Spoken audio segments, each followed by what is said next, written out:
from Kiwi culture to counterculture.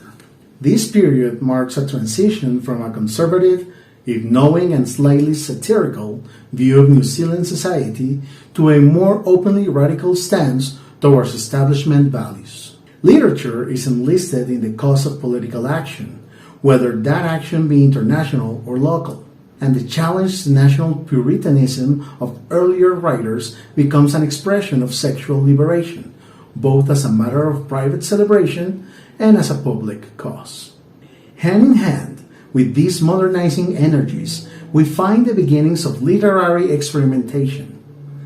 There is still the realism of the past, where society and its activities are faithfully rendered. There is a dour provincialism evident, often framed with an aura of Gothic violence.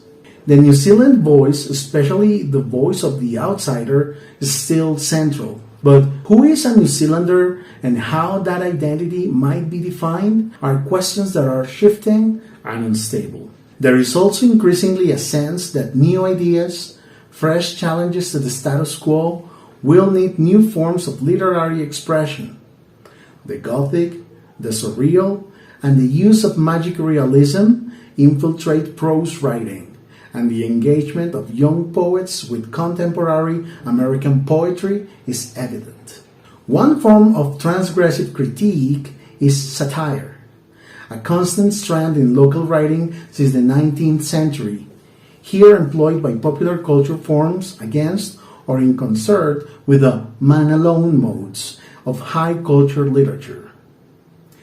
Masculinity is still the bedrock of literary expression, but the beginnings of an unease can be sensed as the implicitly conservative stereotype is exaggerated or undercut or displayed as wounding and debilitating. Following on from the 1950s, women writers engage, still tentatively, with the literary mainstream.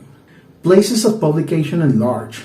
For Maorí, the Maorí Affairs Department publication Te Ao Ho begun in 1952 as a marae on paper, has a number of energetic editors in the 1960s who increased the journal's literary content. There are few Maori writers of note who do not publish there, and their developing voice serves as a counter to the cheerful racism of popular forms. And little magazines, often situated in universities and subsidized by students' associations, proliferate, reflective of a lively culture of public readings and performances.